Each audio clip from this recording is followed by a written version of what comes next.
racist restaurant owner named Paul rejected an elderly black couple from dining in his restaurant, convinced they didn't belong in his upscale establishment. A few days later, Paul is shocked to discover who they truly are, and what they did next leaves him stunned. Before we get into the story, comment below where in the world you are watching from today, and if you like this story, don't forget to subscribe. Paul Harris stood at the entrance of his restaurant, the Golden Fork, his eyes scanning every detail with a critical gaze. The polished marble floors gleamed, reflecting the soft light from crystal chandeliers. Crisp white tablecloths adorned each table, perfectly pressed and spotless. Everything had to be perfect for tonight. His heart raced with anticipation. In just a few hours, many patrons will be dining in at his restaurant.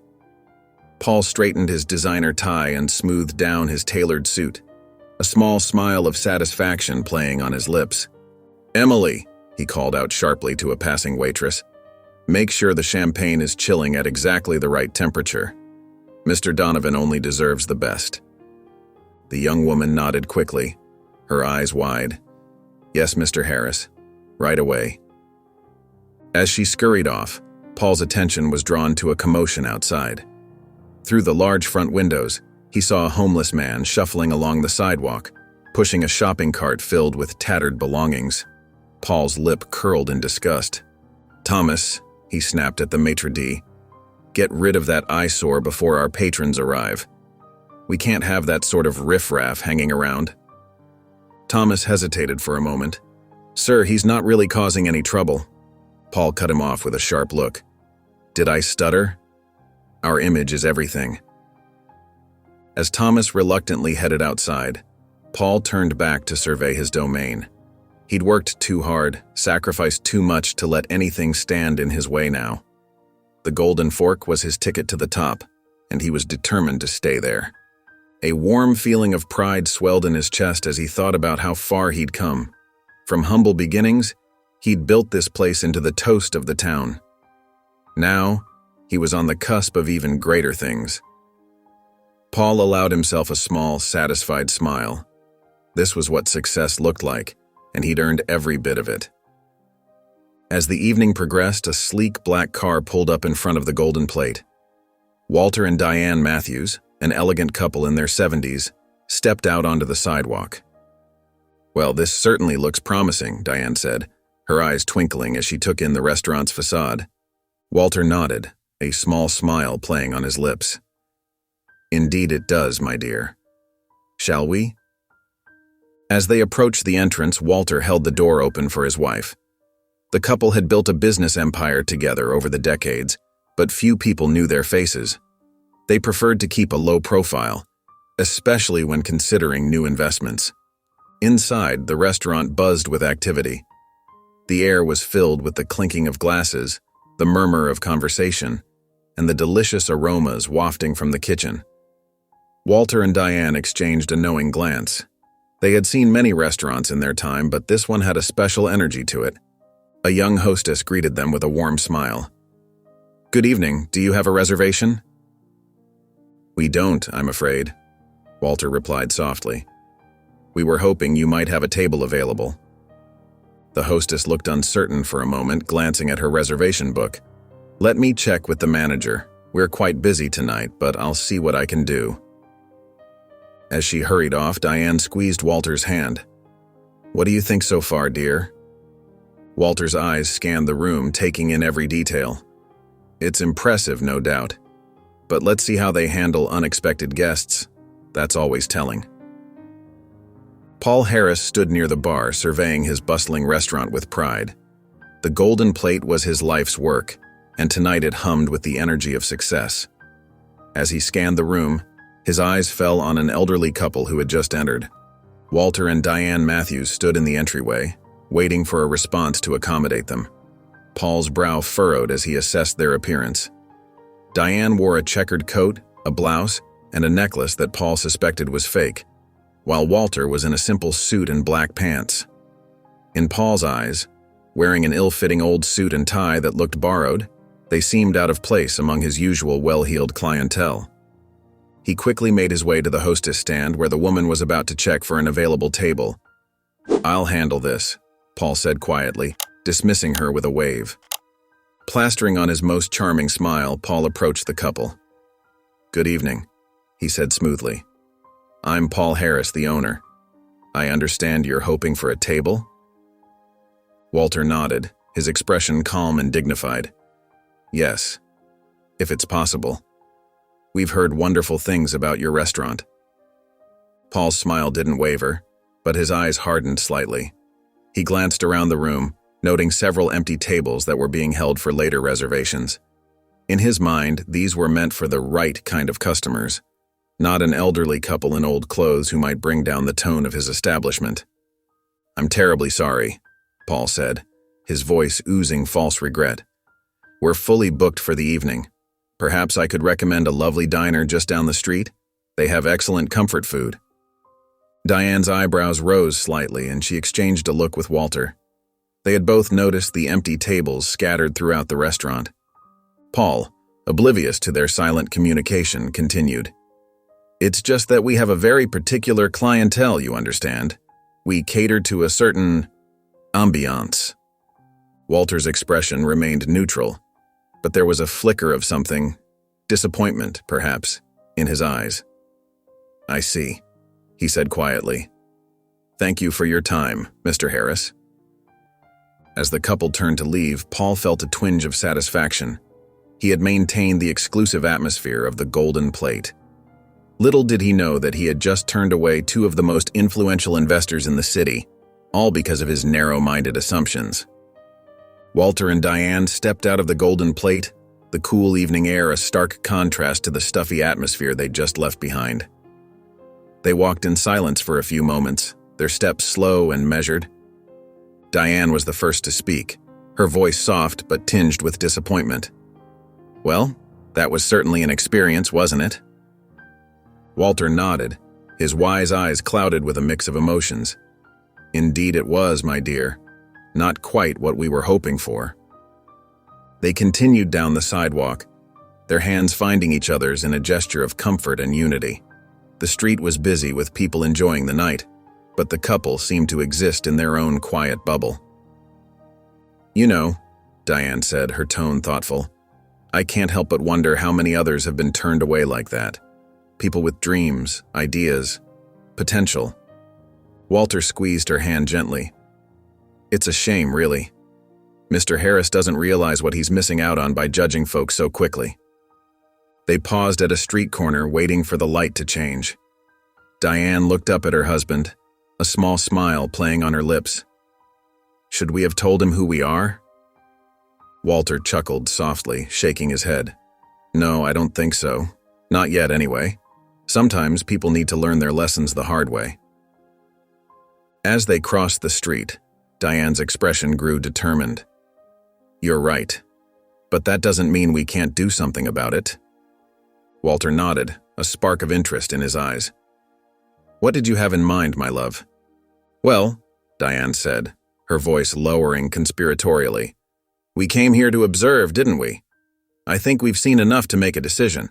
But maybe there's more we can do than just invest or walk away." They shared a knowing look, years of partnership allowing them to communicate without words. In that moment, they both understood that they wouldn't reveal their true identities just yet. There was more to be done, more to be learned before they showed their hand. As they continued their walk, the couple's disappointment began to fade, replaced by a sense of purpose. They may have been turned away from the Golden Plate, but Walter and Diane Matthews were far from defeated. They had faced prejudice before and had always found a way to turn it into an opportunity for growth, not just for themselves but for others as well. As the last customer left the Golden Plate, Paul Harris stood near the entrance, surveying his domain with a satisfied smile. The soft glow of the chandeliers reflected off the polished surfaces, creating an atmosphere of luxury and refinement. He took a deep breath, inhaling the lingering scents of fine cuisine and expensive wine. "Another successful evening," he murmured to himself, straightening his designer tie. Paul's mind wandered back to the elderly couple he had turned away earlier. For a brief moment, a flicker of doubt crossed his mind, but he quickly pushed it aside. He convinced himself that he had made the right decision. Can't let just anyone in, he thought, his brow furrowing. This place has a reputation to maintain. He walked through the dining area, running his hand along the back of a plush leather chair. In his mind, he could see his regular clientele, the city's elite, dressed in their finest, sipping champagne and discussing million-dollar deals. The image brought a smug smile to his face. Those two wouldn't have fit in here? Paul mused, shaking his head. My customers expect a certain ambiance. Can't have them feeling uncomfortable. He made his way to the bar, pouring himself a glass of top-shelf whiskey. As he sipped the amber liquid, he mentally patted himself on the back for his quick thinking. In his mind, he had protected his restaurant's image and preserved its exclusivity. It's all about appearances, Paul told himself, swirling the whiskey in his glass. That's what sets us apart from the rest. That's why we're successful. He finished his drink, setting the empty glass on the bar with a soft clink. As he prepared to leave for the night, Paul felt a surge of pride. In his eyes, he had navigated a potentially awkward situation with finesse, maintaining the high standards he had set for the Golden Plate. Tomorrow's another day, he thought, switching off the lights. Another chance to impress the right people and secure that investment. With one last glance at his carefully curated restaurant, Paul stepped out into the night, utterly convinced of his own righteousness and business acumen. The following morning, Paul strode into the Golden Plate with an extra spring in his step. He had just received an email that made his heart race with excitement. The investors he'd been courting for months had finally agreed to a meeting. It was scheduled for next week, and Paul could hardly contain his enthusiasm. This is it, he muttered to himself, a broad smile spreading across his face. This is our chance to take the Golden Plate to the next level. Paul immediately called his staff together for an impromptu meeting. As they gathered around him in the pristine kitchen, he shared the news with barely concealed glee. Listen up, everyone, he announced, clapping his hands for attention. We've got big news. The investors are coming next week, and we need to make sure everything is perfect. He paced back and forth, his mind already racing with ideas. I want this place spotless. Every fork polished, every glass sparkling. We need to show them that we're ready for expansion. Paul turned to his head chef, Marco. I need you to come up with a special menu, something that showcases our best dishes, but also hints at the potential for new, exciting flavors. We want to dazzle them with what we can do now and what we could do in the future. Marco nodded eagerly, already jotting down ideas in his notebook. Next, Paul addressed his manager, Mina. I need you to go over our financials with a fine-tooth comb. Prepare a presentation that shows our growth over the past few years. Highlight our busiest nights, our most popular dishes, everything that proves we're a success story waiting to explode onto the national scene. Mina gave a determined nod, her mind already organizing the data they'd need to compile. As the staff dispersed to begin their preparations, Paul retreated to his office. He sat at his desk, pulling out a sleek leather portfolio. Inside were his carefully crafted plans for expansion, blueprints for larger restaurants, mock-ups of new menus, and projections for future profits. As Paul continued to plan for the big investor meeting, his excitement bubbled over into his interactions with the staff. He couldn't help but share his grand visions for the Golden Plate's future. Just imagine, he said to a group of servers during their pre-shift meeting. We could have Golden Plates in every major city, New York, Los Angeles, Chicago. The sky's the limit. The servers nodded politely, but exchanged glances that betrayed a mix of emotions. While they appreciated Paul's ambition and the potential for growth, some couldn't help but feel a twinge of unease. Later that day in the kitchen, Paul was overheard talking to Marco about his plans for a more exclusive clientele. Once we expand, we'll be able to be even more selective about our guests, Paul said, his voice carrying across the busy kitchen. No more worrying about people who don't fit our image walking through those doors.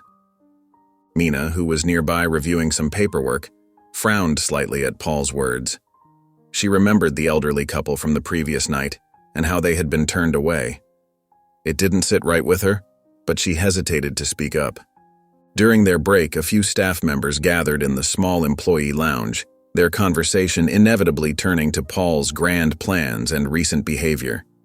"I mean, it's great that he's so ambitious," said Jake, a young waiter. "But sometimes I wonder if he's losing sight of what really matters in this business." Sarah, a veteran server, nodded in agreement. "I know what you mean. Did you see that couple he turned away last night? They seemed so nice. It just didn't feel right." "I get that he wants to maintain a certain image," Mina chimed in, having overheard their conversation. "But sometimes I think he judges too quickly. We could be missing out on some wonderful guests." The group fell silent for a moment, each lost in their own thoughts about the future of the golden plate and their place in it. They admired Paul's drive and success, but they couldn't shake the feeling that something important was being overlooked in the pursuit of expansion and exclusivity. The day of the investor meeting finally arrived. Paul Harris stood in front of his mirror, adjusting his tie for the third time. His reflection showed a man brimming with confidence, his eyes sparkling with anticipation. He smoothed down his perfectly pressed suit and gave himself a winning smile. "Today's the day," he said to himself. "Time to show them what the golden plate is all about." Paul drove to the investor's office, his mind racing with plans and projections.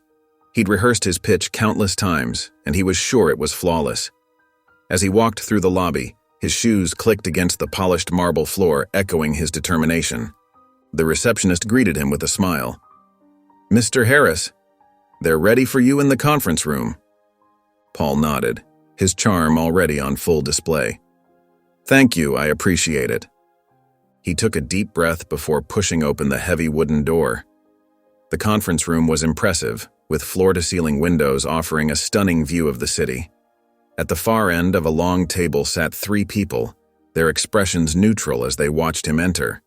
As Paul settled into his chair, ready to launch into his well-rehearsed pitch, his eyes finally focused on the 2 people seated at the head of the table. His heart skipped a beat, and the color drained from his face. There, looking at him with calm, knowing expressions, sat Walter and Diane Matthews, the elderly couple he had turned away from his restaurant just days ago. Paul's mouth went dry and his hands began to tremble. The confident smile that had been plastered on his face moments ago melted away, replaced by a look of shock and dawning horror. Walter leaned forward, his hands clasped on the table. "Mr. Harris," he said, his voice steady and authoritative, "I believe we've met before, though perhaps not under the best circumstances." Diane's eyes held a mix of disappointment and curiosity as she added, "We were quite interested in your restaurant, but it seems we didn't quite fit the image you were going for that evening." Paul's mind raced, trying to process this unexpected turn of events. The portfolio in front of him, filled with carefully crafted plans and projections, suddenly felt meaningless. He opened his mouth to speak, but no words came out. I, Paul stammered, his usual eloquence abandoning him. He felt a bead of sweat trickle down his back as the full weight of his mistake crashed down upon him. Walter raised an eyebrow. "Please, Mr. Harris, continue with your presentation. We're very interested to hear about your vision for the golden plate." Paul's hands shook as he tried to open his portfolio. Papers slipped from his grasp, scattering across the table. As he scrambled to gather them, he felt the heat of embarrassment creeping up his neck. "I apologize," Paul managed to croak out, his voice barely above a whisper. I'm not sure where to begin." Diane's voice was gentle but firm as she said, "Perhaps you could start by telling us about your restaurant's values and how you treat all your potential customers." Paul's mind went blank. The pitch he had rehearsed so many times now felt hollow and meaningless. He realized, with a sinking feeling in his stomach, that he had made a terrible mistake, one that might cost him not just this investment opportunity, but everything he had worked for. Paul's heart raced as he struggled to find the right words. His usual charm and confidence had abandoned him, leaving him feeling small and exposed under Walter and Diane's steady gazes. I'm so sorry," Paul finally managed, his voice trembling. "What I did was wrong. I made a terrible assumption, and I treated you unfairly." Walter nodded slowly, his expression unreadable. "Mr. Harris, We've built our success on treating everyone with respect and dignity. We don't invest in businesses that judge people based on their appearance or make hasty assumptions." Paul's shoulders slumped. He felt the weight of his mistake crushing down on him. Years of hard work and dreams of expansion seemed to crumble before his eyes. Diane leaned forward, her eyes softening slightly. "Paul," she said, using his first name, "we've seen many people make mistakes in our time. What matters is how they choose to learn and grow from them." A tiny flicker of hope sparked in Paul's chest. He looked up, meeting Diane's gaze. "We're willing to offer you a second chance," Diane continued, her voice firm but kind. "But you'll need to prove that you can change, not just your actions, but your whole way of thinking." Paul nodded eagerly, relief washing over him. "Yes, of course, I'll do anything. I want to learn, to be better." Walter raised an eyebrow. "It won't be easy, Mr. Harris. Changing ingrained habits and attitudes takes time and genuine effort. Are you truly prepared for that?" Paul took a deep breath, feeling the full weight of the moment. He realized that this was about more than just securing an investment. It was about becoming a better person and leader. "I am," Paul said, his voice steadier now. "I know I have a lot to learn, but I'm willing to put in the work. I want to create a restaurant that truly welcomes everyone, not just those who fit a certain image." Diane exchanged a glance with Walter before turning back to Paul. "Very well," she said. "We're prepared to give you that chance. But understand this, we'll be watching closely to see if your actions match your words." Diane leaned back in her chair, her eyes twinkling with a mix of challenge and hope. "Paul," she said, her voice warm but firm, "we have a proposal for you." Paul sat up straighter, his heart pounding with nervous anticipation. "I'm listening," he said, his voice barely above a whisper. "We'd like you to host a community event at your restaurant," Diane explained. "But not just any event. We want you to open your doors to people who often face discrimination or come from marginalized backgrounds." Paul's eyes widened. He felt a flutter of uncertainty in his stomach, but he pushed it aside. "What kind of event did you have in mind?" he asked, trying to keep his voice steady.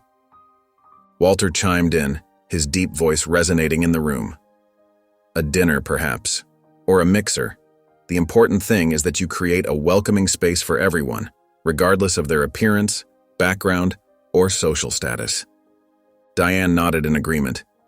"This is your chance to show us, and yourself, that you're truly committed to change. If you can demonstrate genuine inclusivity and respect for all your guests, we'll reconsider our investment in your expansion plans." Paul took a deep breath, letting the weight of their words sink in. He realized that this was about more than just securing funding. It was about becoming a better person and a better leader. I think I understand," Paul said slowly. "You want me to prove that I can create an environment where everyone feels welcome and valued, no matter who they are."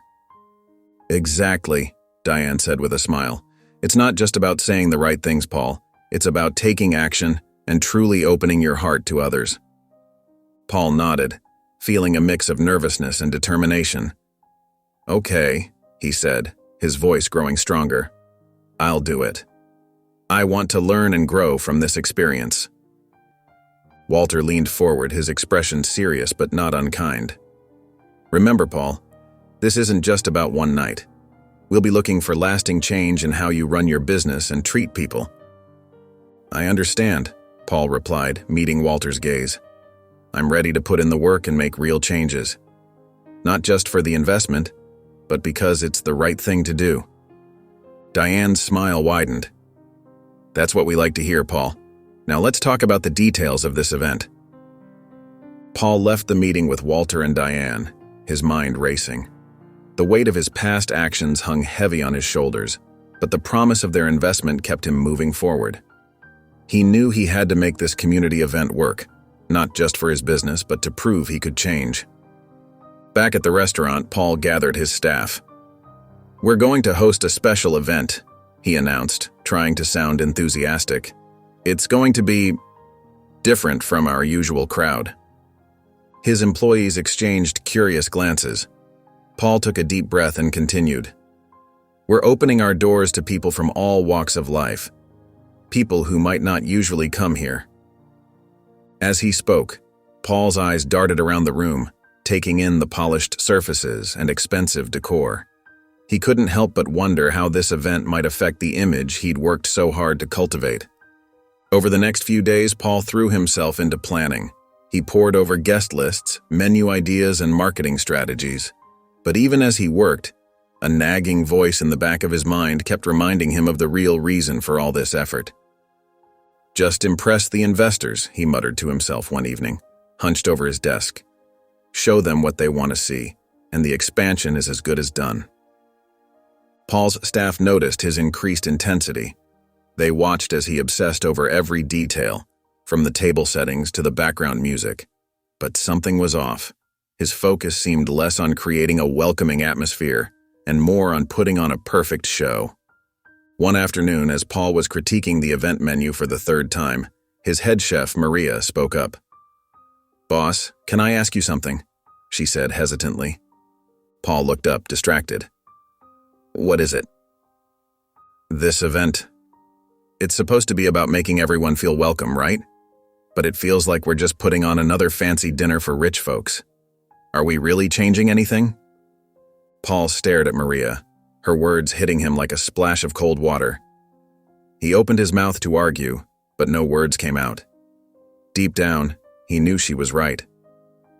I don't know," he admitted softly, his shoulders sagging. "This is all new to me." Maria's face softened. She placed a gentle hand on Paul's arm. "Boss, we all make mistakes. But this event? It could be something really special if we do it right." Paul nodded slowly, his mind whirling. He looked around at his staff, noticing their concerned faces for the first time. "What do you all think?" he asked, his voice uncharacteristically uncertain. To his surprise, his team began to open up. They shared stories of times they'd felt unwelcome or judged, and ideas for making the restaurant truly inclusive. "We could have a diverse menu," suggested Carlos, the sous chef. "Foods from different cultures, not just fancy French cuisine. And maybe we could showcase local artists from underrepresented communities," added Sarah, the hostess. As his staff continued to brainstorm, Paul felt a mix of emotions wash over him. Pride in his team's compassion, shame at his own past behavior, and a glimmer of excitement at the possibilities. But doubt still nagged at him. Could he really change? Would people believe he was sincere? What if he made more mistakes? Sensing his inner turmoil, Maria spoke up again. "Boss, it's okay to be scared. Change isn't easy, but we're all here to help. This event could be a chance for all of us to grow, not just a business deal." Paul looked at his team, their faces full of encouragement and hope. For the first time since the meeting with Walter and Diane, he felt a genuine smile tugging at his lips. "You're right," he said, straightening up. "Let's do this properly, not for the investors, but for our community, for all of us." As they dove back into planning, Paul felt a weight lifting from his shoulders. He still had a long way to go, but with his team's support, he was ready to take the first step towards real change. As the days passed, Walter and Diane kept a watchful eye on Paul's restaurant from a distance. They'd chosen a small cafe across the street as their observation point, sipping coffee and sharing quiet conversations as they monitored the comings and goings. "Look at that," Walter murmured one afternoon, nodding towards the restaurant's entrance. A group of workers was busy hanging a large, colorful banner announcing the upcoming community event. Diane leaned forward, her eyes twinkling with interest. "Well, I'll be. He's actually going through with it." They watched as Paul emerged from the restaurant, gesturing animatedly to the workers. His brow was furrowed, and he kept running his hand through his hair, a clear sign of stress. "He seems conflicted," Walter observed, his voice low and thoughtful. Diane nodded, her gaze fixed on Paul. It can't be easy for him changing his ways after all this time. But look, he's trying. Over the next few days, Walter and Diane noticed more changes. They saw Paul talking to a diverse group of local artists, seemingly discussing plans for the event. Another day, they spotted him shaking hands with the owner of a nearby community center. "He's reaching out," Diane said, a hint of approval in her voice. "That's a good sign." Walter hummed in agreement, but his expression remained cautious. "It is. But we'll need to see if these changes stick after the event." As the day of the community gathering drew nearer, Paul's demeanor seemed to shift. The couple noticed him smiling more, his interactions with his staff becoming warmer and more relaxed. "I think he's starting to see the value in this," Diane said softly, hope coloring her words. Walter squeezed her hand gently. "Let's hope so, my dear. But let's not get ahead of ourselves. We'll see how the event goes." They watched as Paul stood outside his restaurant, surveying the preparations with a mix of nervousness and determination on his face. It was clear he was trying to do the right thing, even if he wasn't entirely sure how. The night of the community event finally arrived, and Paul's stomach was in knots. He stood at the entrance of his restaurant, fidgeting with his tie and watching as people began to stream in. The crowd was unlike anything he'd ever seen in his establishment before. An elderly woman with weathered hands and a kind smile was one of the first to enter. She patted Paul's arm as she passed, thanking him for the invitation. A group of young adults in wheelchairs followed, their laughter echoing through the foyer. Paul's eyes widened as he saw a homeless man, his clothes tattered but his face beaming, step hesitantly over the threshold. "Welcome," Paul said, his voice cracking slightly. "Please come in." As the restaurant filled, Paul felt a mix of emotions he couldn't quite name. There was anxiety, yes, but also a strange warmth spreading in his chest. He watched as people from all walks of life mingled, sharing stories and breaking bread together. A young woman with vibrant blue hair approached Paul, her eyes sparkling. "This is amazing," she gushed. "I never thought I'd be welcome in a place like this." Paul swallowed hard, a lump forming in his throat. "I'm glad you're here," he managed to say, surprised to find he truly meant it. As the evening progressed, Paul found himself drawn into conversations he never would have imagined having in his restaurant. He listened to a former gang member talk about his efforts to mentor at-risk youth, and chatted with a refugee family about their journey to America. The sounds of laughter and animated chatter filled the air, creating an atmosphere of warmth and acceptance. Paul looked around, taking in the sight of his usually pristine restaurant transformed into a vibrant, diverse community space. Suddenly, he caught sight of Walter and Diane quietly observing from a corner table. Their eyes met his, and they gave him a small nod of acknowledgement. Paul felt a surge of emotions: shame for his past behavior, gratitude for this second chance, and a growing sense that something fundamental was shifting within him. As the event progressed, Paul found himself standing awkwardly near the bar, watching the diverse crowd mingle. His usual confidence had evaporated, replaced by a nervous energy that left him fidgeting with his cufflinks. A young man in a wheelchair approached, balancing a plate of appetizers on his lap. "These are delicious," he said, smiling up at Paul. "Did you make them yourself?" Paul cleared his throat, his voice coming out strained. No. My chef did. I'm glad you like them." The conversation stalled, and Paul felt a bead of sweat form on his brow. He desperately searched for something to say, but his mind went blank. Across the room, an elderly woman with a cane was struggling to reach a high-top table. Paul saw her predicament and hesitated, unsure if he should intervene. After a moment's deliberation, he stiffly made his way over. "Ma'am, would you like some assistance?" he asked, his tone more formal than friendly. The woman looked up at him with kind eyes. "Oh, that would be lovely, dear. These old bones aren't what they used to be." Paul awkwardly helped her to a lower table, nearly knocking over a glass in the process. He felt clumsy and out of his element, a far cry from his usual smooth demeanor.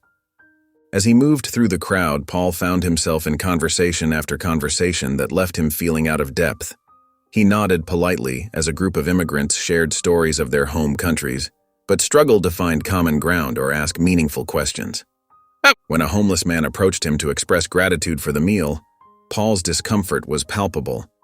He mumbled a response and quickly excused himself, retreating to the kitchen under the guise of checking on the food.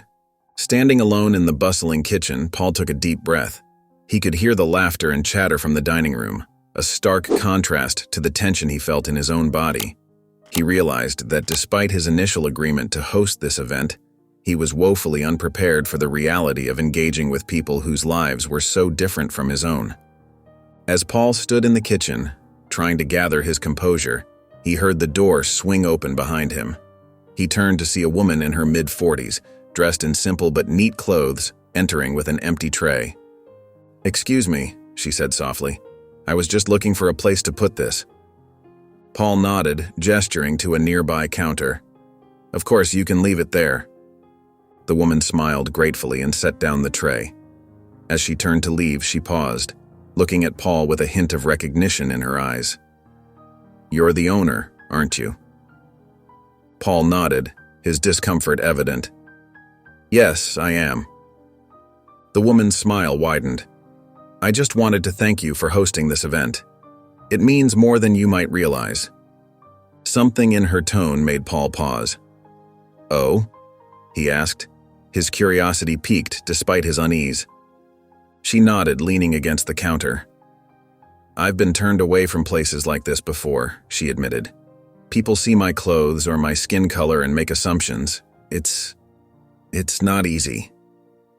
Paul felt a pang of guilt, remembering his own recent actions. "I'm sorry to hear that," he said, his voice softer than before. The woman shrugged. "It's life, but I've never let it stop me. I'm working 2 jobs, putting myself through night school. One day, I'll own my own business." As she spoke, Paul found himself truly listening. He saw the determination in her eyes, the strength in her posture. It was a stark contrast to the assumptions he'd made about people like her in the past. That's admirable," Paul said, surprised by the sincerity in his own voice. The woman smiled. "Thank you. It's not always easy, but nights like this remind me that there's kindness in the world, that maybe things are changing." Paul felt a lump form in his throat. He thought about how close he had come to turning this woman away, just as he had done to Walter and Diane. The realization hit him hard, and he felt a wave of shame wash over him. "I'm glad you're here," he said, his voice thick with emotion.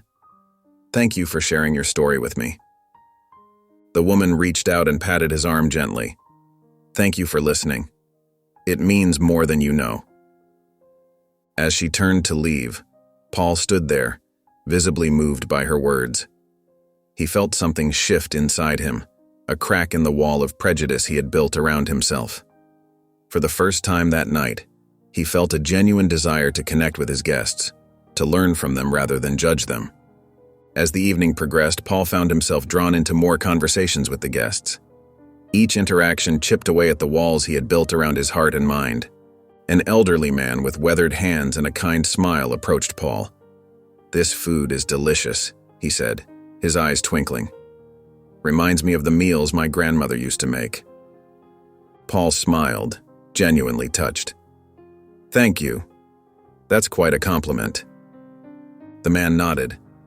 "You know, I've been a janitor for 40 years, never missed a day of work, but I've lost count of how many times I've been shooed away from places like this." Paul's smile faded, replaced by a look of shame. "I'm sorry to hear that," he said softly. "Oh, don't be," the man replied. "It's taught me to appreciate the good moments even more, like tonight." As Paul listened, he felt a twinge in his chest. He thought about how many times he might have overlooked someone like this kind, hard-working man. Later, a young woman in a hijab approached Paul. "Thank you for this evening," she said. "It's not often I feel so welcome in a place like this." Paul nodded, feeling a lump in his throat. "I'm glad you're here," he managed to say. The woman smiled. "You know, I'm studying to be a doctor. But sometimes, people only see my headscarf, not my dreams or my hard work." As Paul listened to more stories throughout the night, he felt something shift inside him. He heard tales of resilience in the face of discrimination, of dreams pursued despite countless obstacles. Each story was a testament to the strength of the human spirit. By the end of the evening, Paul's heart had softened considerably. He looked around the restaurant, seeing not a threat to his image, but a room full of remarkable individuals. The weight of his own prejudice pressed heavily on his conscience. As the event drew to a close, Paul stood near the entrance, watching the guests leave with warm smiles and full hearts. He felt a mix of emotions swirling inside him: shame for his past behavior, gratitude for the eye-opening experience, and a newfound respect for the diverse group of people he had met. A young man in a wheelchair approached Paul, extending his hand. "Thank you for this evening," he said earnestly. "It means more than you know." Paul shook his hand, feeling a lump in his throat. "No, thank you," he replied softly. "I'm the one who's learned so much tonight." As the last of the guests filed out, Paul walked through the restaurant, taking in the scene. The tables were cluttered with empty plates and half-filled glasses, evidence of the joyful gathering that had just taken place.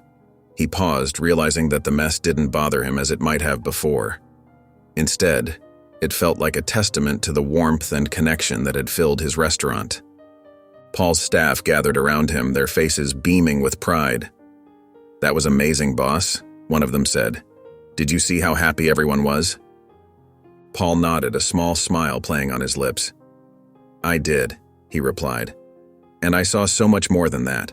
I saw strength, resilience, and kindness in every person who walked through those doors tonight." He looked at his team, feeling a sense of humility wash over him. "I've been wrong," he admitted. "So wrong in how I've judged people. Tonight showed me that there's value in every person, no matter where they come from or what they look like." His staff exchanged surprised glances, not used to hearing their boss speak so openly about his feelings. Paul continued, his voice filled with emotion. "Each person here tonight had a story, a dream, a struggle. And yet, they all showed such grace and dignity. I've been blind to that for so long, focused only on appearances and what I thought success looked like." While wrapping up the event, Walter and Diane Matthews made their way through the restaurant towards Paul. Their eyes took in the scene, tables still bearing evidence of lively conversations, staff members clearing dishes with genuine smiles on their faces, and Paul standing near the entrance, looking both exhausted and exhilarated. Paul's heart skipped a beat when he saw the couple approaching. He straightened his posture, nervously smoothing down his shirt. As they drew near, he couldn't help but notice the warmth in their eyes, so different from the cool politeness they had shown during their previous encounters.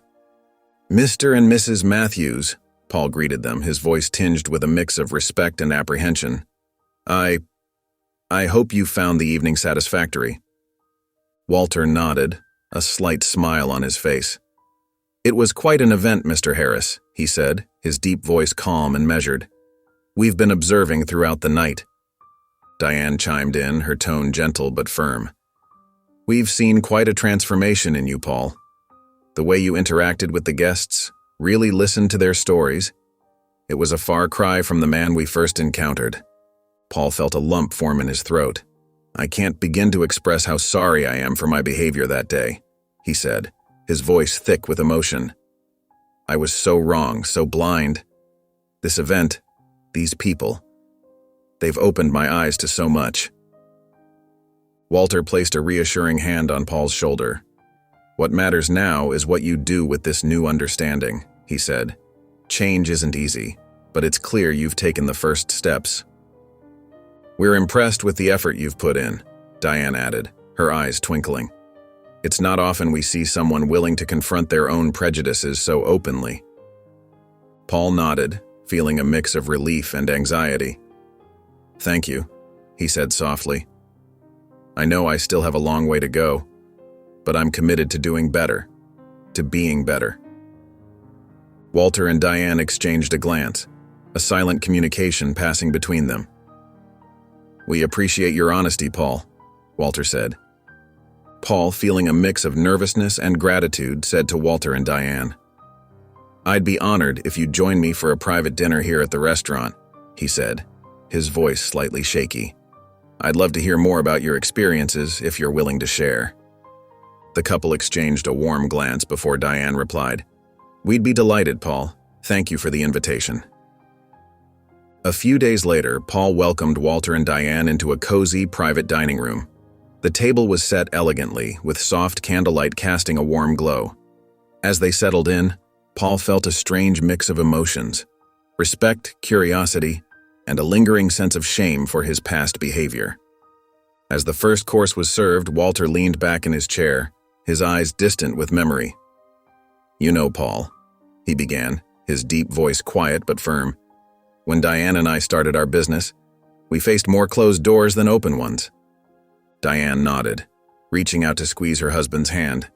"It wasn't just about being black," she added.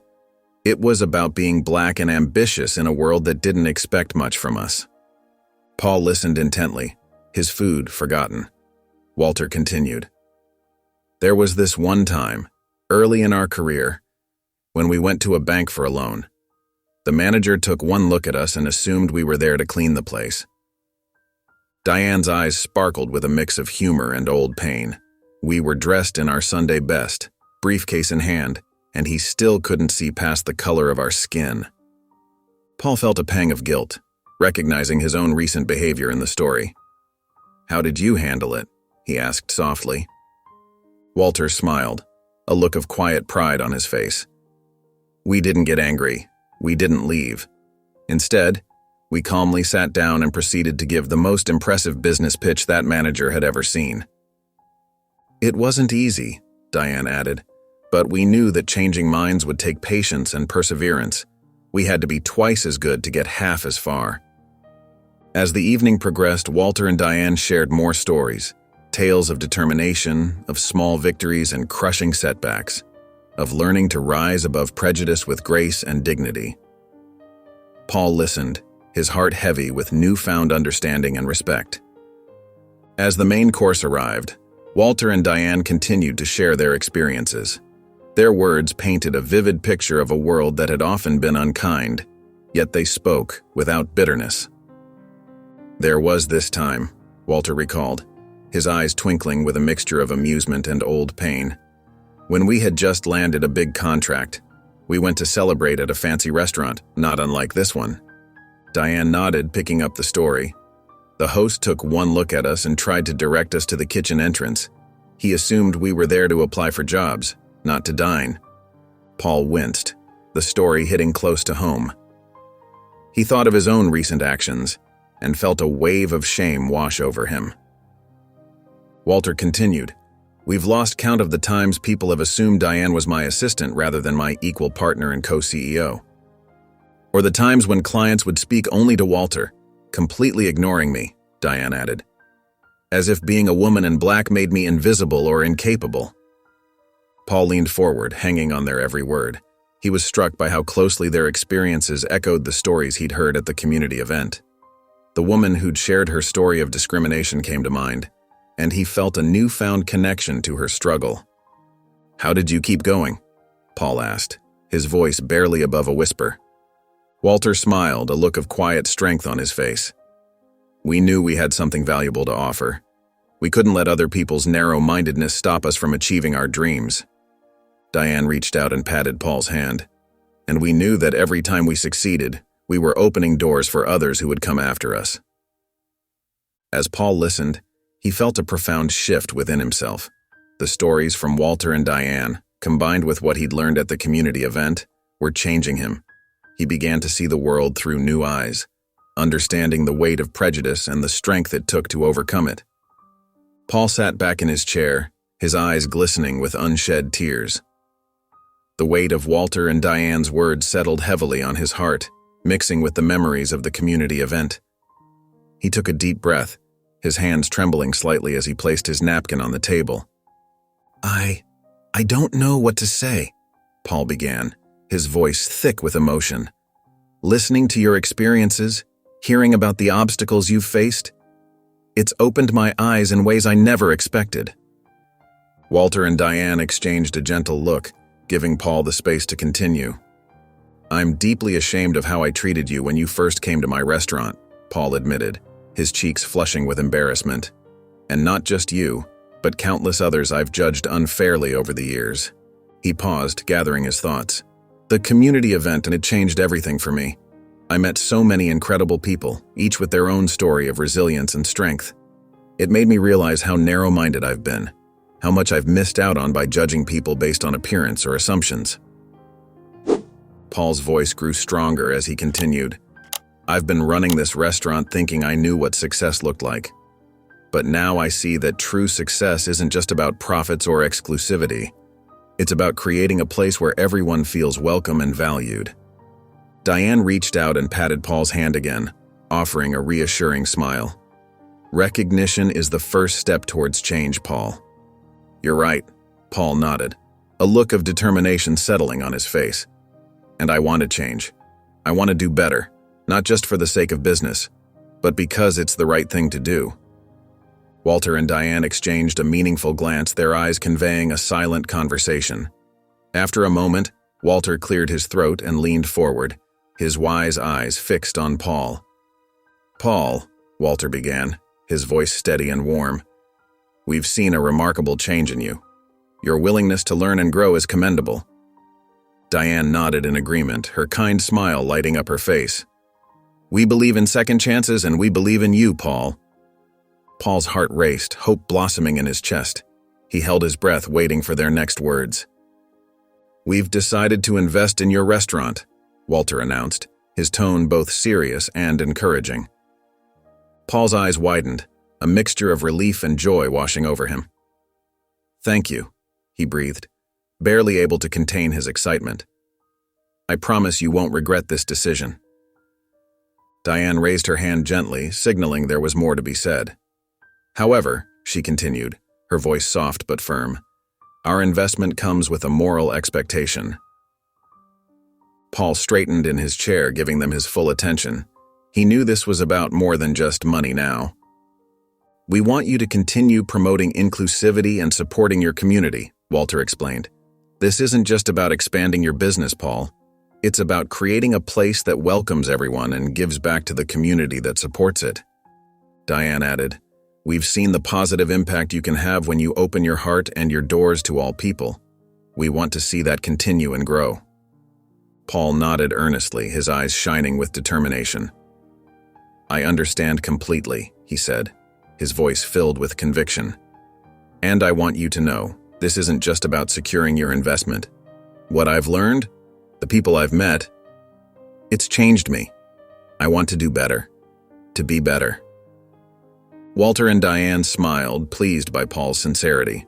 They could see the genuine change in him, the spark of a man who had found a new purpose beyond just financial success. That's exactly what we hope to hear, Walter said, reaching out to shake Paul's hand.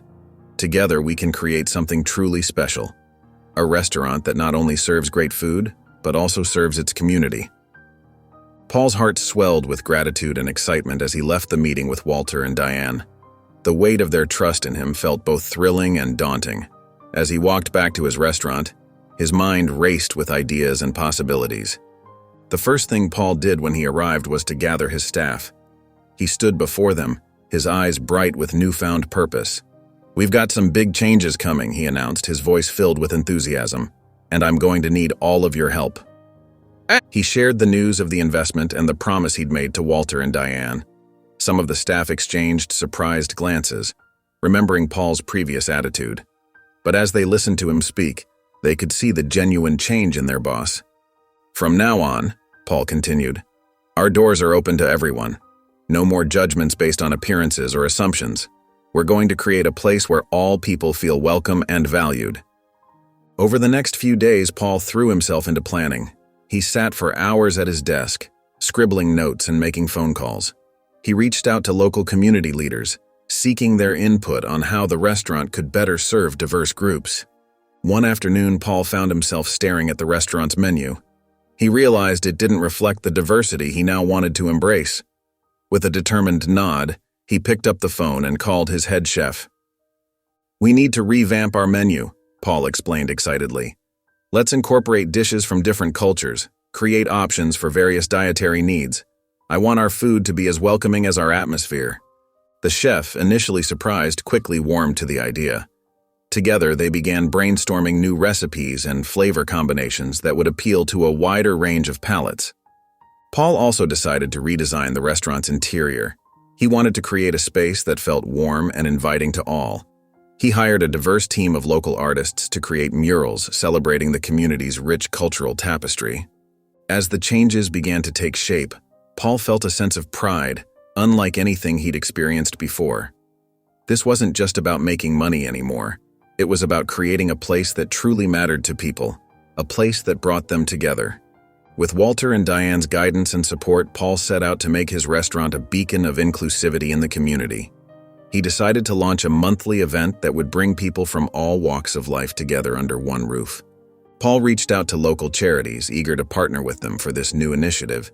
He met with Sarah, the director of a homeless shelter, and Mark, who ran a job training program for at-risk youth. Together, they brainstormed ideas on how to make the most impact. "We'll host a special dinner once a month," Paul explained, his eyes shining with excitement. "We'll invite people from different backgrounds, those who might not usually get to experience fine dining." Sarah nodded approvingly. "That's wonderful, Paul. Many of our shelter residents have never had the chance to eat at a place like this." Mark chimed in, "And what about job opportunities?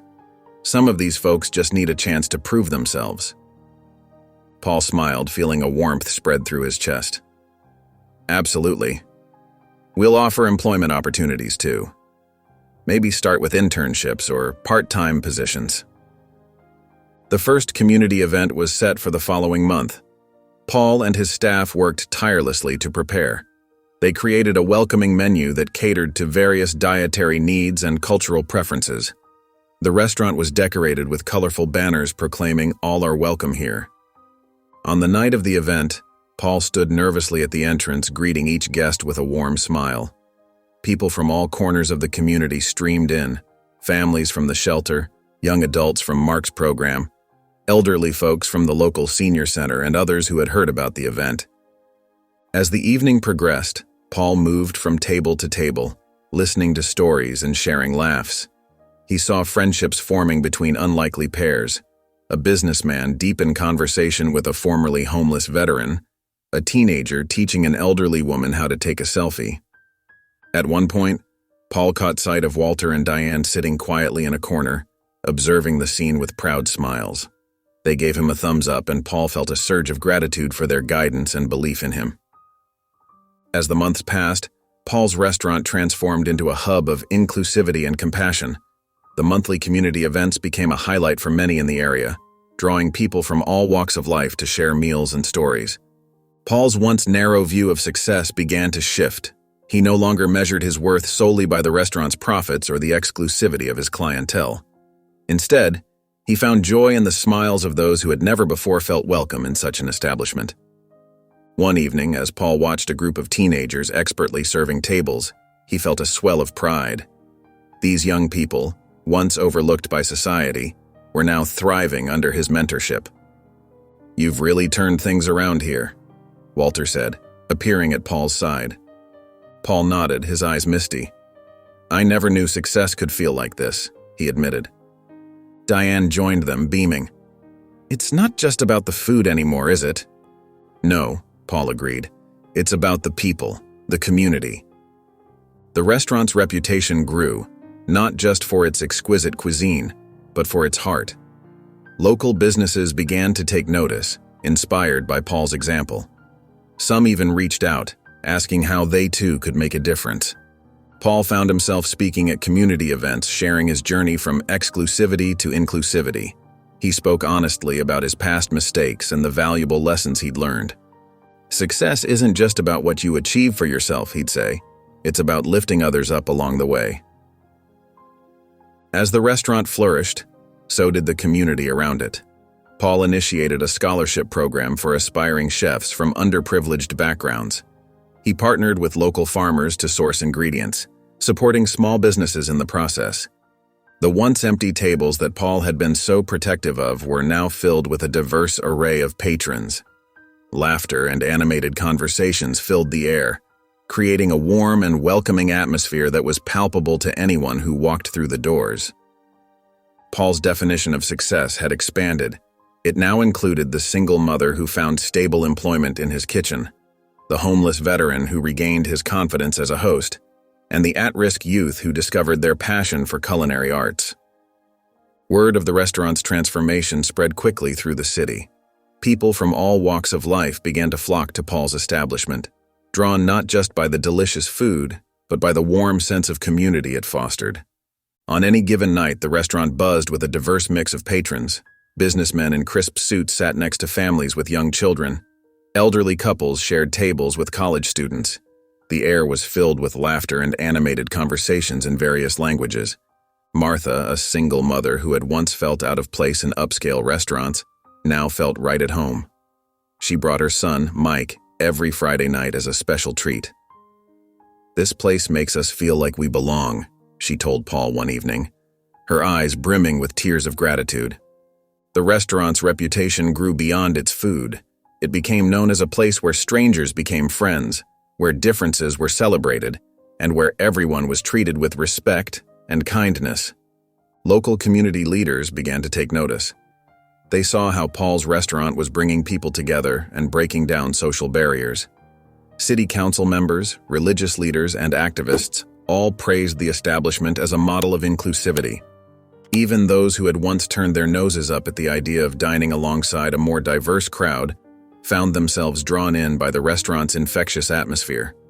Many admitted that their preconceptions had been challenged and changed by their experiences there. The restaurant's success inspired other businesses in the area.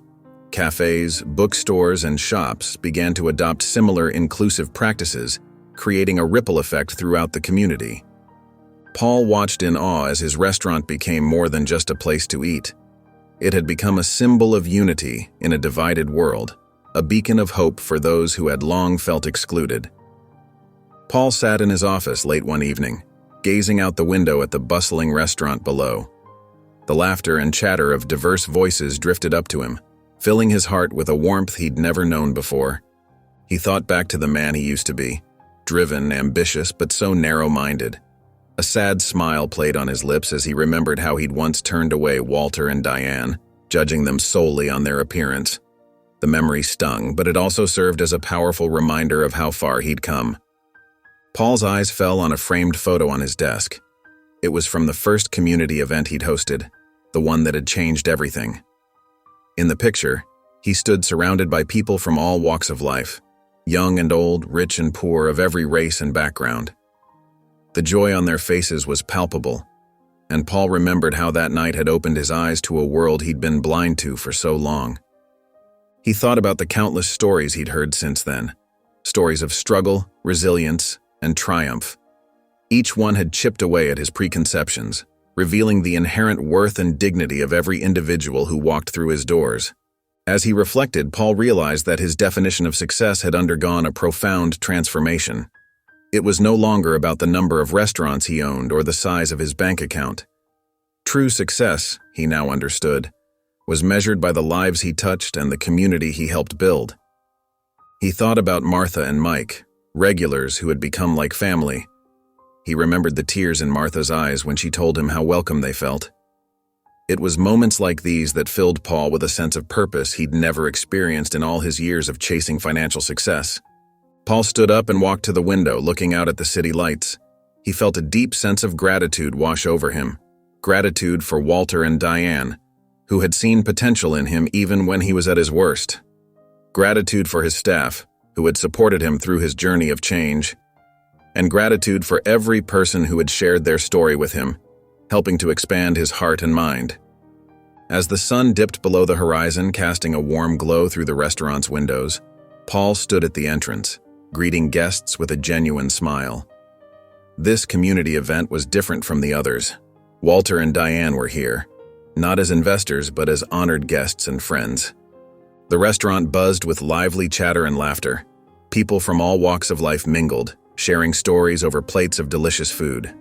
Paul's eyes swept across the room, taking in the beautiful diversity of his patrons. Walter and Diane sat at a central table, engaged in animated conversation with a young couple who had recently moved to the area. Paul watched as Walter leaned in, offering words of encouragement to the young man who spoke about his struggles finding work. As Paul made his way through the crowd, he stopped to chat with familiar faces and welcome newcomers. He knelt beside an elderly woman's wheelchair, making sure she was comfortable and had everything she needed. The woman patted his hand, her eyes twinkling with gratitude. Across the room, Diane caught Paul's eye and gave him a warm nod of approval. Paul felt a swell of emotion in his chest. These two remarkable individuals had become so much more than investors. They were his mentors, his guides on this journey of personal growth and compassion.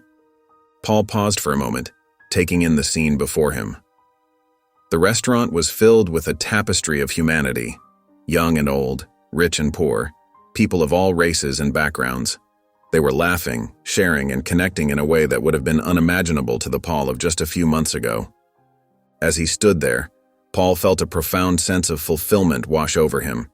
This, he realized, was true success. Not the expansion plans or profit margins he once obsessed over, but the community he had helped foster, the lives he had touched, and the hearts he had opened, including his own. If you enjoyed the story of Paul and Mr. and Mrs. Matthews, I hand-picked this next story that will touch your heart.